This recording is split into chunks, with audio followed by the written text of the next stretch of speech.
The clock on the wall showed 1:47 a.m. and Elena's feet were killing her. She'd been on her feet for nearly 15 hours straight, moving between tables at Giovanni's, one of the fanciest restaurants in the city. Her lower back ached. Her fingers were wrinkled from washing dishes during the rush, and she still had another hour before she could finally go home. 23 years old, and this was her life now. 2 jobs, 7 days a week, barely enough sleep to function. But what choice did she have? Her 2 younger brothers needed school supplies. Her mother needed medicine for her diabetes. The rent was due in 5 days, and they were still $200 short. Elena grabbed a damp cloth and started wiping down table 12 for what felt like the 100th time that night. Through the archway, she could see into the restaurant's fancy lobby, where a beautiful grand piano sat under soft lighting. It was gorgeous, all black and shiny, the kind of instrument most people only saw in concert halls or movies. She used to play piano. Used to be pretty good at it, too. Her teacher once told her she had real talent, the kind that could take her places. But that was 3 years ago, back when her father was still alive and they were a normal family with normal dreams. Everything changed the night her father didn't come home from work. Heart attack at 46. Gone just like that. And with him went all their stability, all their plans, all the money they'd saved for her music school tuition. Suddenly, Elena wasn't a promising piano student anymore. She was the oldest kid in a family that needed to survive. She sold her keyboard to help pay for the funeral, stopped her piano lessons to take extra shifts at the grocery store, watched her dreams get smaller and smaller until they disappeared completely. Now, 3 years later, she worked at Giovanni's during dinner service and at a coffee shop during the day. The closest she got to music was wiping dust off this fancy piano that she wasn't allowed to touch. The restaurant manager had made that crystal clear on her first day. "That piano costs more than you'll make in 5 years," he'd said, not even trying to be nice about it. "Don't even breathe on it too hard." Elena paused near the piano now, making sure no one was watching. She ran one finger along the edge, so lightly it barely counted as touching. The wood was cool and smooth. She wondered what it would feel like to actually play it, to press those perfect white and black keys and hear real music again. "Hey, I need more wine at table 7. Elena jumped and pulled her hand back like she'd been burned. "Coming," she called out, grabbing a bottle from the bar and hurrying over. Table 7 was part of a large group that had reserved the entire private dining room, some tech company celebrating something. Elena didn't pay much attention to who they were. Rich people having expensive dinners was just a regular Tuesday night at Giovanni's. She pushed through the heavy door with her wine bottle, putting on her best customer service smile. The room was full of people in suits and fancy dresses, laughing loud the way people do when they've had just enough to drink to forget their manners. "Ah, perfect timing," a man at the head of the table called out. He was maybe 50 with graying hair and an expensive watch that caught the light. "We're making toast here. Keep that wine coming." "Of course, sir," Elena said quietly, moving around the table to refill glasses. "To innovation," someone shouted. "To breaking boundaries," another person added. The man at the head of the table, who seemed to be in charge, raised his glass. "To another year of proving everyone wrong." The whole table erupted in cheers and laughter. Elena worked her way around the table, trying to be invisible the way good servers were supposed to be. But she couldn't help overhearing their conversation. They were talking about some charity event they were planning. "The gala's in 3 weeks," a woman with red glasses was saying. "We still haven't locked down the entertainment." "God, not another string quartet," someone groaned. "These corporate events are all the same. Boring music, boring speeches, same old thing every year."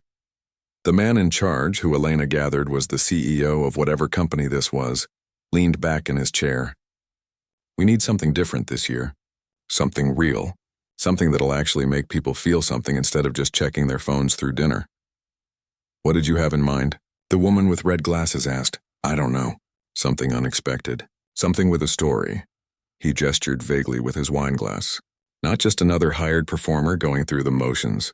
Someone with actual passion." Elena moved to refill his glass and he barely glanced at her. To him, she was just part of the furniture. Just another staff member in a black uniform. "Well, we've got 3 weeks to figure it out," someone said. "Maybe we can find some up-and-coming artist or something."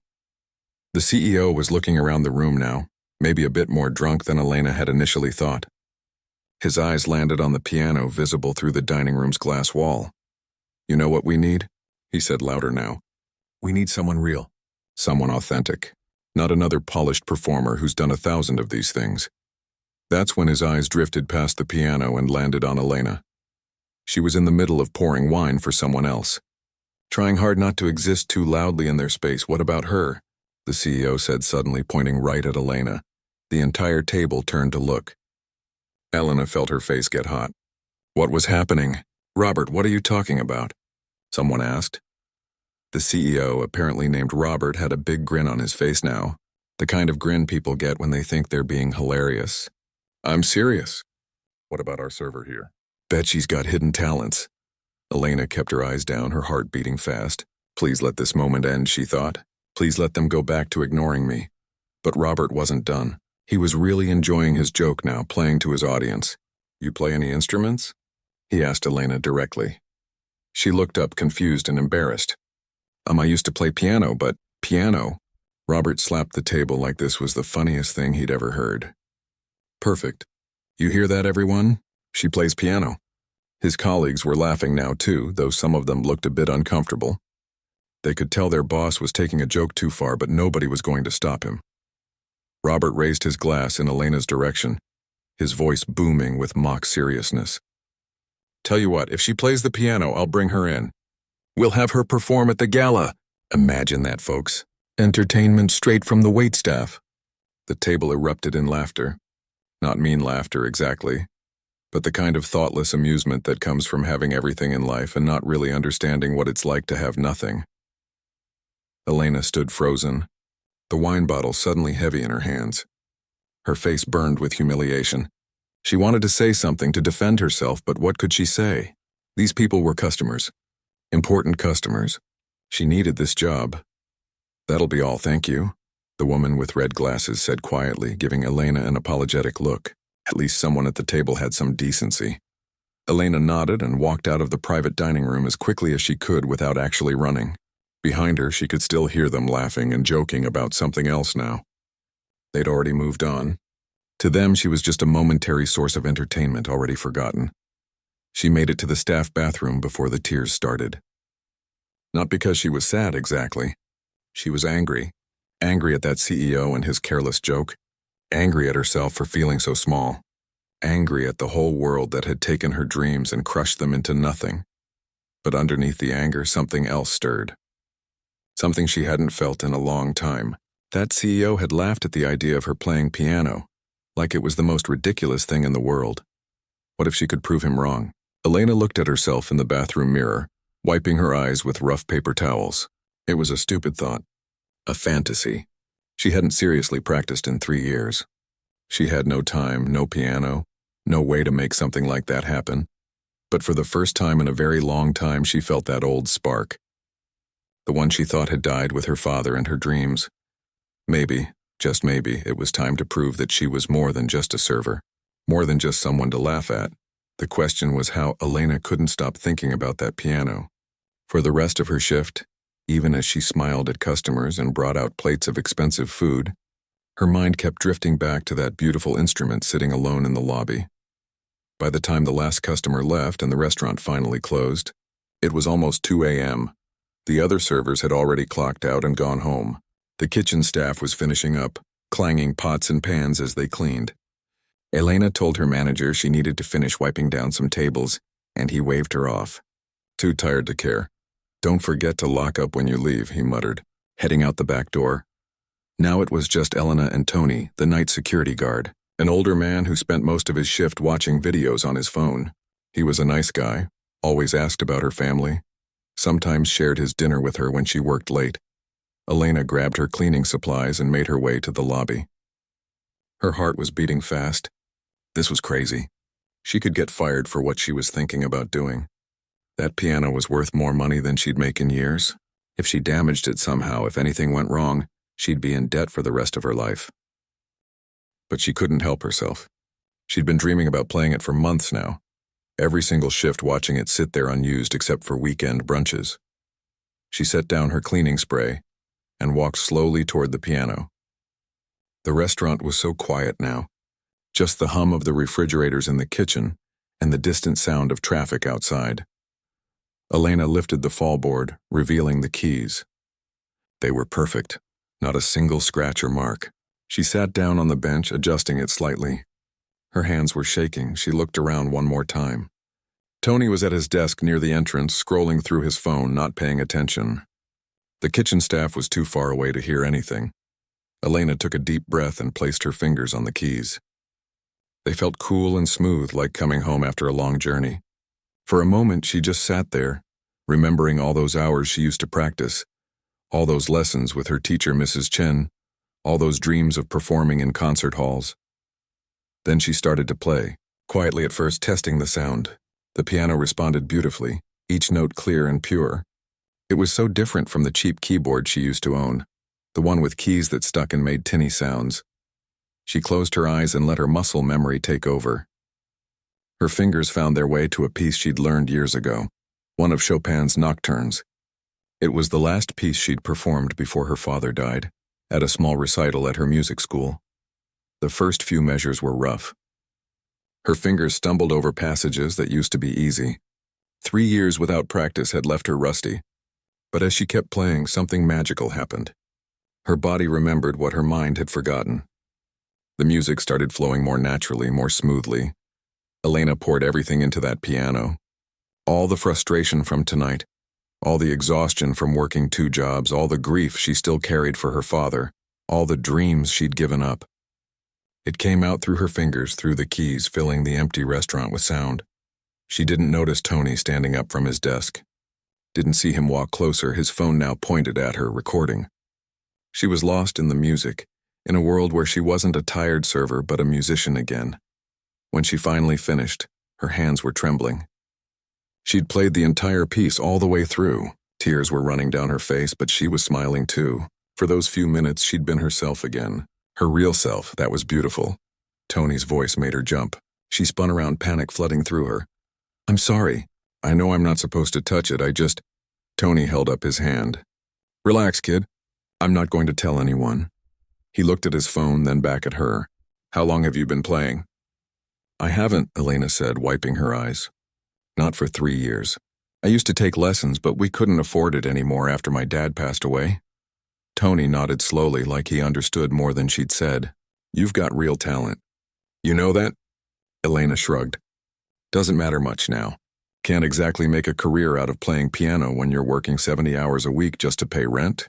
"Maybe not," Tony said, "but you should see this." He walked over and showed her his phone. He'd recorded the whole thing.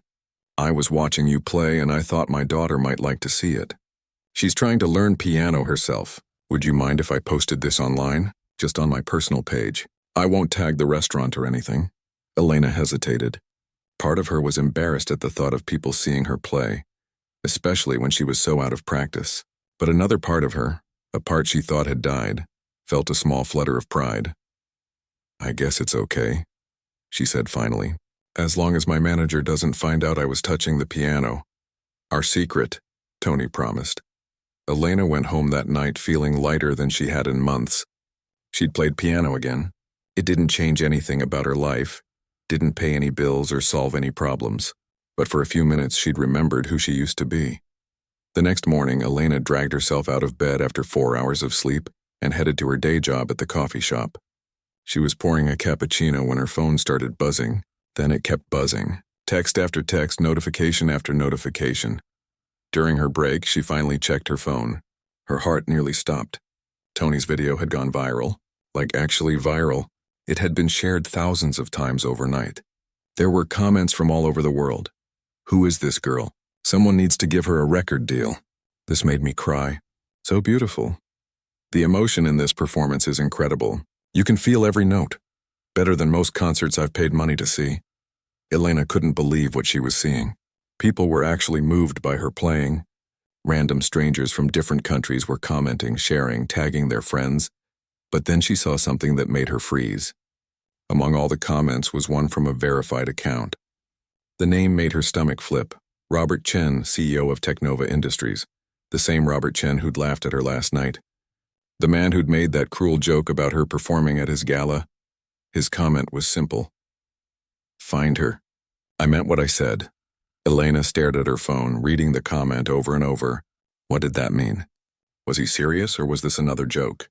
She wanted to believe he was mocking her again, but something about the comment seemed different. There was no laughing emoji, no sarcasm. Just those 6 words. Her phone rang. It was an unknown number. Elena almost didn't answer, but something made her pick up. Hello? Hi, is this Elena Rodriguez? A woman's voice, professional and friendly, yes? My name is Victoria, and I'm the executive assistant to Robert Chen at Technova Industries. I'm calling about a video that was posted online last night. Was that you playing piano? Elena's heart was pounding so hard she could barely speak. Yes, that was me. Wonderful. Mr. Chen would like to speak with you about a potential opportunity. Are you available to come to our offices tomorrow? This had to be a joke. Or a dream. Elena pinched her arm. Nope, definitely awake. I work tomorrow. 2 shifts. What if we made it worth your while to take the day off? Victoria's voice was kind but businesslike. Mr. Chen saw your video and was genuinely impressed. He'd like to discuss having you perform at our charity gala in 3 weeks. The performance would pay $15,000. Elena nearly dropped her phone. $15,000?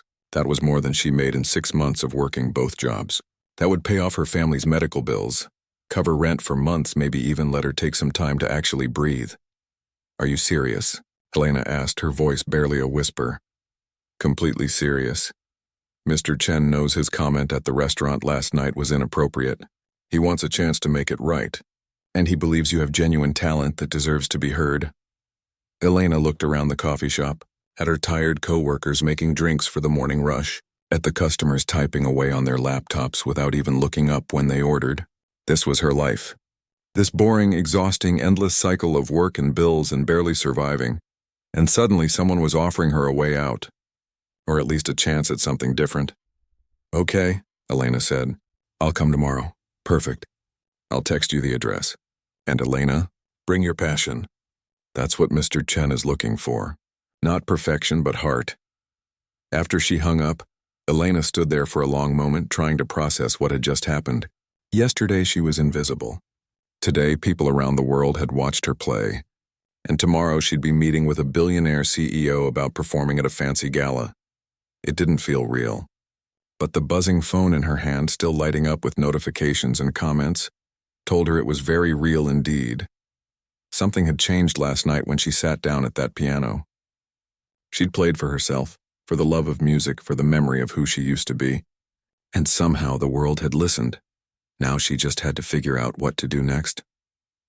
Elena stood outside the Technova Industries building, staring up at the glass tower that seemed to touch the sky. She'd never been inside a place like this. The lobby alone probably cost more than her entire apartment building. She was wearing her best clothes, which wasn't saying much. A simple black dress she usually saved for job interviews, and flats that were starting to fall apart. She felt completely out of place among the people walking in and out, all of them in expensive suits and designer shoes. You can do this, she whispered to herself. It's just a meeting. Inside, the lobby was even more intimidating. Everything was marble and glass and modern art that probably cost more than a car. Elena walked up to the reception desk, trying not to look as nervous as she felt. Hi, I'm here to see Mr. Chen. My name is Elena Rodriguez. The receptionist smiled warmly. Of course. Victoria told us you'd be coming. Take the elevator to the 42nd floor. She'll meet you there. The elevator ride felt like it lasted forever. Elena watched the numbers climb higher and higher, her stomach doing flips. What was she even doing here? She was a waitress and a barista, not a concert pianist. She hadn't had a real lesson in 3 years. What if they expected her to be amazing and she embarrassed herself? The elevator doors opened and there was Victoria waiting for her. She was younger than Elena expected, maybe 30, with kind eyes and a confident smile. Elena, it's so good to finally meet you in person. That video was absolutely incredible. Victoria shook her hand warmly. Come on, I'll show you around before you meet with Mr. Chen. As they walked through the office, Elena couldn't believe what she was seeing. There was a coffee bar that looked fancier than the cafe where she worked. Break rooms with video games and couches. And then Victoria opened a door to what she called the creativity space. Elena gasped. In the middle of the room sat a beautiful, grand piano, even nicer than the one at Giovanni's. We have a lot of employees who are into music, Victoria explained. Mr. Chen believes creative spaces make people more innovative. You're welcome to use this piano anytime you want while you're preparing for the gala. While I'm preparing? Elena repeated. You mean I actually get to perform? Victoria laughed. Of course. That's why you're here. Mr. Chen was serious about his offer. Well, come on. He's waiting to meet you. Robert Chen's office was nothing like Elena expected. Sure, it was huge with an amazing view of the city, but it wasn't cold or intimidating. There were photos everywhere of kids playing soccer, vacation pictures, drawings that were clearly made by children. A half-finished jigsaw puzzle sat on a side table. The man himself looked different, too. Last night at the restaurant, he'd seemed larger than life, loud and commanding. Today he was in jeans and a regular button-up shirt, no fancy suit. He looked tired, actually. More human. Elena. He stood up and walked over, extending his hand. Thank you for coming. Please sit down. Elena sat on the edge of the couch, her hands folded in her lap. She didn't know what to expect. Robert sat down across from her and took a deep breath. I need to start with an apology. What I said last night at the restaurant was cruel and thoughtless. I was showing off for my colleagues, being careless with my words. I made you the butt of a joke when you were just doing your job. I'm truly sorry, Elena blinked. She'd expected a lot of things, but not this. Not a genuine apology from a billionaire CEO. I appreciate that, she said quietly. When I saw your video this morning, I felt terrible, Robert continued. Because you really can play. You have something special, something real. And I almost missed it because I was too busy being an idiot. He leaned forward. So here's what I'm thinking. I'd like you to perform at our charity gala in 3 weeks. It pays $15,000 like Victoria mentioned. But more than that, I want to help you get back to music. If you're interested. I don't understand, Elena said. Help me how? Let me tell you a story, Robert said, settling back in his chair. 25 years ago, I was homeless, living in my car, teaching myself to code on computers at the public library. I had big dreams but no money, no connections, no way to make them happen. Then someone gave me a chance. Just one person who saw something in me and decided to help. That chance changed my entire life. Elena listened, fascinated. She'd never heard this story before. I've been successful beyond anything I imagined, Robert continued. But I never forgot what it feels like to have talent and dreams but no opportunity. When I saw you play last night after I made that stupid joke, I saw myself 25 years ago, someone with real ability who just needs a door to open. He pulled out a folder and handed it to Elena. Here's what I'm proposing. You perform at the gala, yes, but we also set you up with practice time here at the office. Every evening after your shifts, you can come here and use our piano. We'll provide dinner, and I'd like to hire a piano teacher to work with you, help you prepare. Elena's hands trembled as she opened the folder. Inside was a contract and the numbers made her dizzy. $15,000 for the performance. But there was more. A line about a scholarship fund. What's this? She asked, pointing to the scholarship section. Robert smiled. That's the bigger idea. I want to start a foundation for talented musicians from low-income backgrounds. Kids and young adults who have ability but can't afford lessons or instruments or school. You'd be our first recipient. Full scholarship to the music school of your choice if that's what you want. Elena couldn't breathe. This wasn't real. Things like this didn't happen to people like her. But there's something else, Robert said gently. I need you to be honest with me. Do you actually want this? Because I'm not doing this to make myself feel better about being a jerk. I'm offering because I genuinely believe you have talent worth nurturing. But only if this is your dream. If you're happy with your life as it is, I'll still pay you for the performance and we'll call it even. No pressure. Elena thought about her life. The double shifts. The aching feet, going to bed exhausted and waking up tired. Watching other people live their dreams while she just survived day to day. She thought about her father who used to sit in the audience at her recitals with tears in his eyes, so proud of his daughter. Music is all I ever wanted, she whispered. Before everything fell apart, before I had to give it up, it was my whole world. I've spent 3 years trying to convince myself I was okay without it. But I'm not. I think about it every single day, Robert nodded. Then let's make it happen. But I have to warn you, it's going to be hard. 3 weeks isn't a lot of time to prepare for a performance in front of 500 people. You'll be practicing for hours every night on top of your regular jobs. It's going to be exhausting. I'm already exhausted, Elena said with a small laugh. At least this time it would be for something I love. They spent the next hour going over details. Victoria arranged for Elena to start coming to the office that very evening. They'd hired a teacher named Mrs. Park, who apparently used to perform with major orchestras and now taught privately. Elena would practice from 8 p.m. to midnight every night. When Elena finally left the building, her head was spinning. She pulled out her phone and called her mother. "Mama, you're not going to believe what just happened." That evening, Elena showed up at Technova at exactly 8 p.m. She was nervous about meeting Mrs. Park. What if the teacher thought she wasn't good enough? What if 3 years away from piano had destroyed whatever talent she'd once had? Mrs. Park turned out to be a small woman in her 60s with sharp eyes and a no-nonsense attitude. She listened to Elena play for about 5 minutes before holding up her hand. "Stop. Your technique is sloppy. Your posture is terrible. And you're playing scared like you're afraid of the piano." Elena's heart sank. She knew it. She wasn't good enough. "However," Mrs. Park continued, "you have something that can't be taught. You play with emotion, with soul. Most of my students play perfectly and feel nothing. You feel everything and play imperfectly. We can work with that." For the next 4 hours, they worked.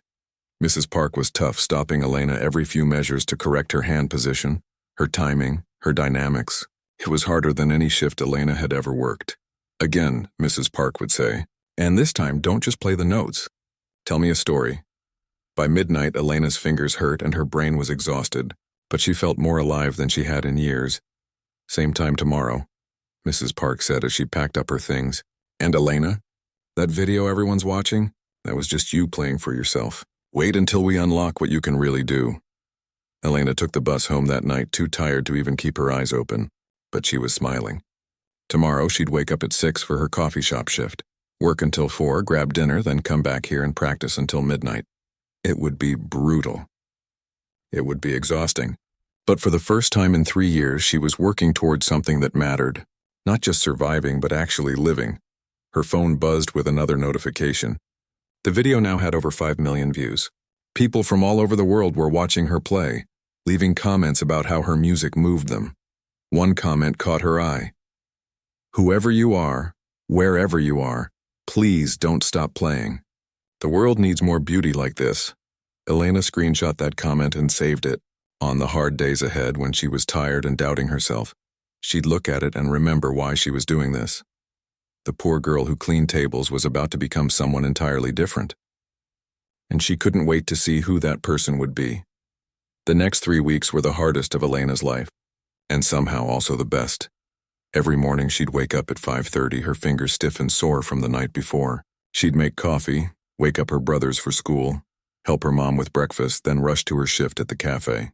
8 hours of making lattes and wiping tables. Then she'd grab whatever food she could eat quickly, take 2 buses across town to Technova, and practice piano until midnight. Her body was exhausted, but her soul felt awake for the first time in years. Mrs. Park was relentless. Nothing was ever good enough. "Again," she'd say over and over, "you're not listening to the music. You're just hitting keys, feel it, live it." Some nights Elena wanted to cry from frustration. Her fingers would cramp up. She'd play the same passage 50 times and still mess it up. Mrs. Park never let her off easy. "You think this is hard?" the older woman would say. "Wait until you're on stage with 500 pairs of eyes watching you. Every mistake will feel like it's being shouted through a megaphone. We practice until your fingers can play this in your sleep." But Mrs. Park wasn't cruel.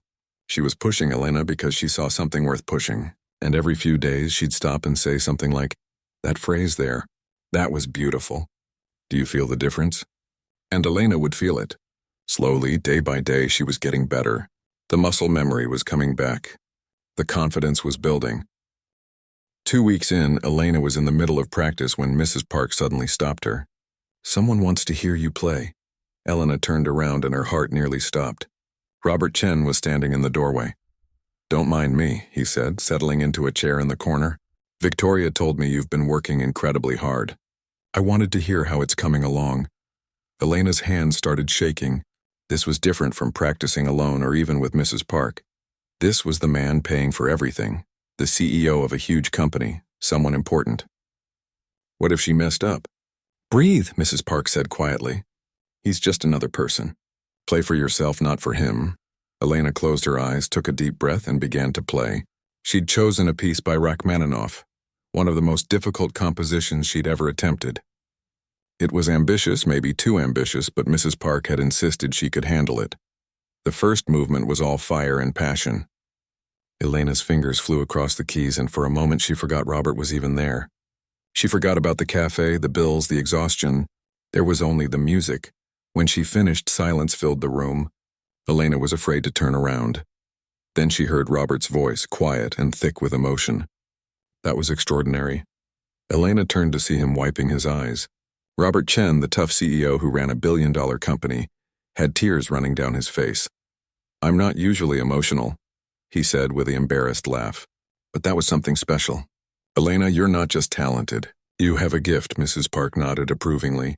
"She's worked harder than any student I've had in years. Raw talent only gets you so far. The rest is dedication." "The gala is in 1 week," Robert said, standing up. "I need to tell you something. The video of you playing at the restaurant now has over 20 million views. 20 million. People are calling our office asking about you. News outlets want interviews. This is bigger than any of us expected." Elena felt dizzy. 20 million people had watched her play? "I'm telling you this because when you step on that stage next week, it won't just be our gala attendees watching," Robert continued. "We're live streaming the event. There could be hundreds of thousands of people watching online, maybe more. I need to know if you're ready for that kind of pressure." Elena looked at her hands.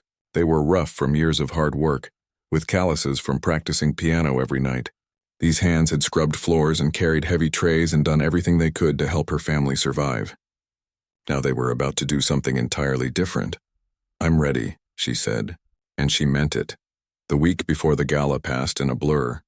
Elena kept working her shifts, kept practicing, kept pushing forward. But something else was happening too. The story was spreading. A local news station reached out for an interview, then a national one. People loved the narrative, the struggling waitress who got a second chance at her dreams. Elena did a few interviews during her lunch breaks, feeling awkward on camera, but trying her best to be genuine. "What does this opportunity mean to you?" one reporter asked. Elena thought carefully before answering. "It means I get to be myself again. For 3 years I've been surviving. Now I get to actually live." The clip went viral too. Suddenly, Elena wasn't just the girl who could play piano. She was a symbol of hope for everyone who'd had to give up their dreams. 2 days before the gala, Victoria showed up during Elena's practice session with a garment bag. "We need to talk about what you're wearing for the performance." Inside the bag was the most beautiful dress Elena had ever seen. Black and elegant, simple but sophisticated. The kind of dress she'd only ever seen in magazines. "I can't accept this," Elena said, even as she ran her fingers over the soft fabric. "It's too much. It's not a gift," Victoria smiled. "It's part of the job. You're performing at a major event. You need to look the part. Besides, Robert already approved the expense.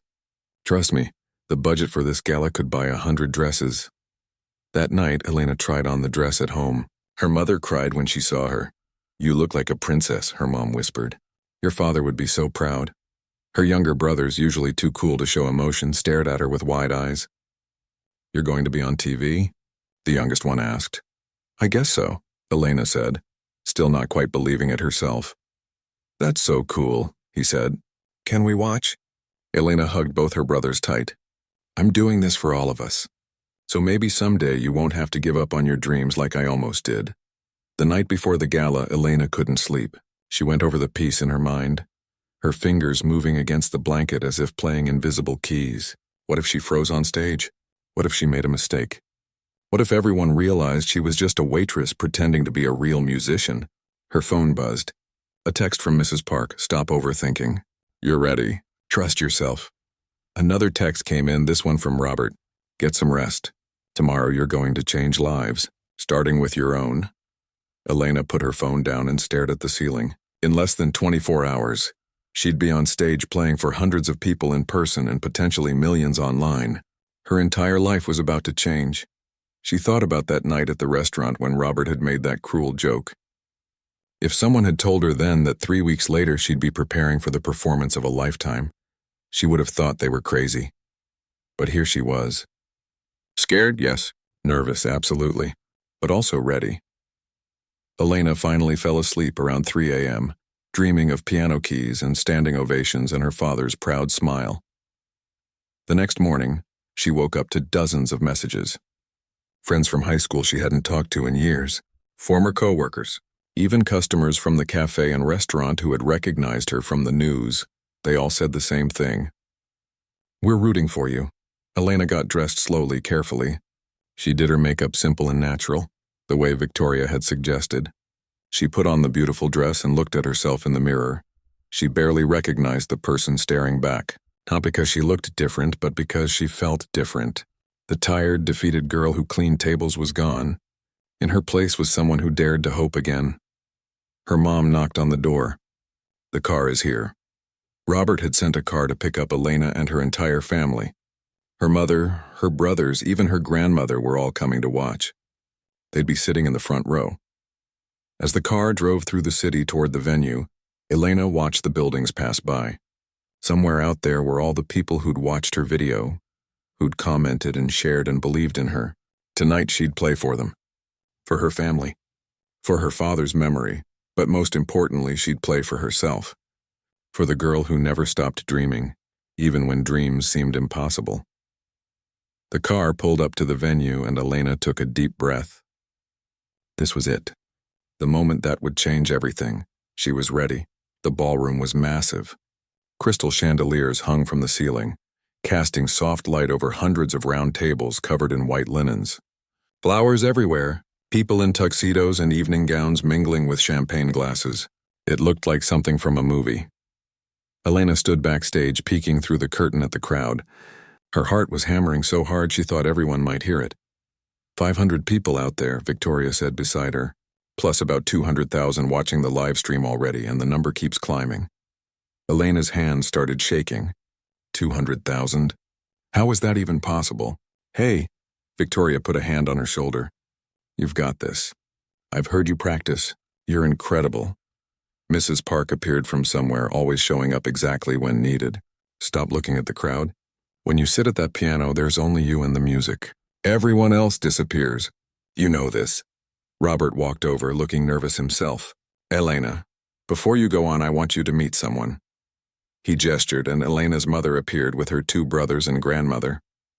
Her mom was crying already, and they hadn't even started yet. "Mama, you're supposed to be in your seats," Elena said, hugging her tightly. I know, but Robert said we could come back here for a moment." Her mother held Elena's face in her hands. "Your father is watching from heaven tonight." "I know he is. And he's so proud of you. We all are. No matter what happens out there, you've already won." Her youngest brother handed her something. It was an old photo, creased and faded. Elena and her father at her very first piano recital when she was 7 years old. She was missing her front teeth, grinning at the camera. Her father had his arm around her, beaming. "For good luck," her brother said. Elena tucked the photo carefully into her dress pocket. "Thank you. I'll go sit down before they start without us." After her family left, Elena stood alone backstage. Well, not completely alone. Mrs. Park was there, and Victoria, and a few event staff. But it felt alone. In a few minutes, she'd walk out on that stage and everything would change. She heard Robert's voice boom through the sound system. He was introducing the event, talking about the charity foundation, thanking donors. Then his tone shifted. "Tonight we have something very special for you.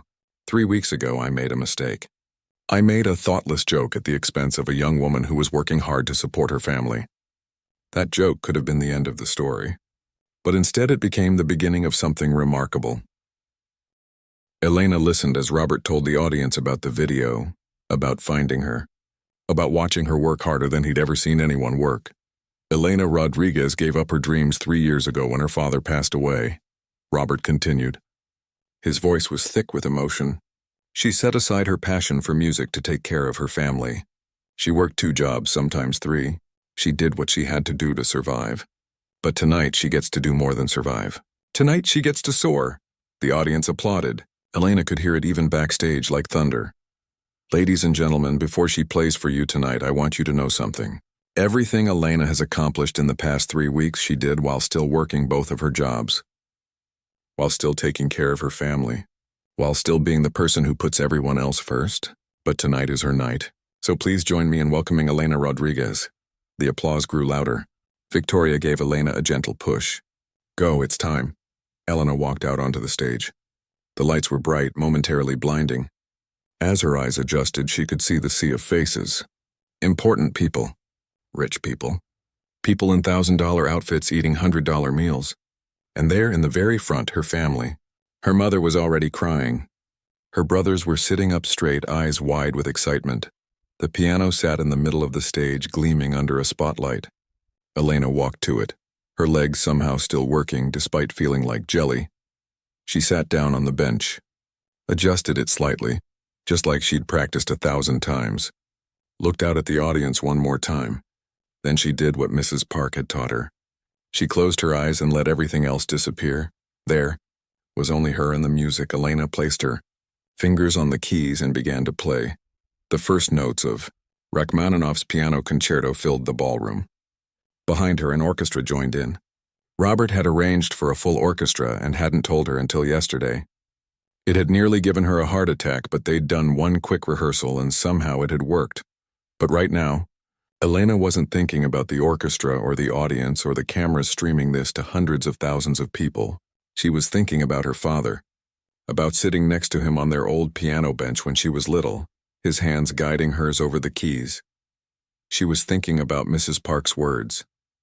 Tell a story with the music, so she did. She poured everything into that piano. Every double shift she'd worked while her feet ached. Every time she'd chosen to pay a bill instead of buying something she wanted. Every night she'd cried herself to sleep missing her father. Every moment she'd felt invisible, like she didn't matter. But also the hope. The dreams that refused to die. The love of her family. The kindness of strangers like Tony who recorded that first video. The second chance that Robert had given her. The tough love from Mrs. Park who pushed her to be better. All of it flowed through her fingers and into the music. The piece built and built, getting more intense, more passionate. Elena's hands flew across the keys, playing passages she'd practiced until her fingers bled. But now they weren't just notes on a page. They were her story, her heart, her soul. When she played the final, triumphant chord, she held it, letting it ring through the ballroom. Then silence for a moment, nothing. Elena sat there, her hands still on the keys, breathing hard. Had she messed up? Had it not been good enough? Then the applause started. Not polite golf claps, but real applause. People standing up from their tables. The sound growing and growing until it was almost deafening. Elena stood and turned around, still in a daze. The entire audience was on their feet. Her mother was sobbing openly. Her brothers were cheering. Even the hardened business executives in their expensive suits were wiping their eyes. Robert walked onto the stage, and the audience somehow got even louder. He handed Elena a microphone. I don't really know what to say. Elena's voice shook. 3 weeks ago, I was just trying to get through another day. I'd given up on ever playing music again. I thought that part of my life was over. But standing here tonight, I learned something important. Our dreams don't die. They just wait. They wait for the right moment, the right opportunity, the right person to believe in us. She looked at Robert. Thank you for believing in me. Even after everything started with a joke, you turned it into something beautiful. Then she looked at her family. Mama, I love you. This is for Papa. And for everyone out there who thinks their dream is dead, it's not. It's just waiting. The applause started again, and this time Elena let herself really feel it. Let herself believe that this was real, that this was her life now. Backstage afterward, Elena was surrounded by people. Reporters wanting interviews. Guests from the gala wanting to shake her hand. Someone from a record label talking about opportunities. It was overwhelming. Victoria rescued her, pulling her aside. There's someone who wants to talk to you. It was the dean of the Conservatory of Music, one of the most prestigious music schools in the country. We'd like to offer you a full scholarship, he said. All expenses paid. Living stipend included, so you don't have to work while you study. Elena's legs went weak.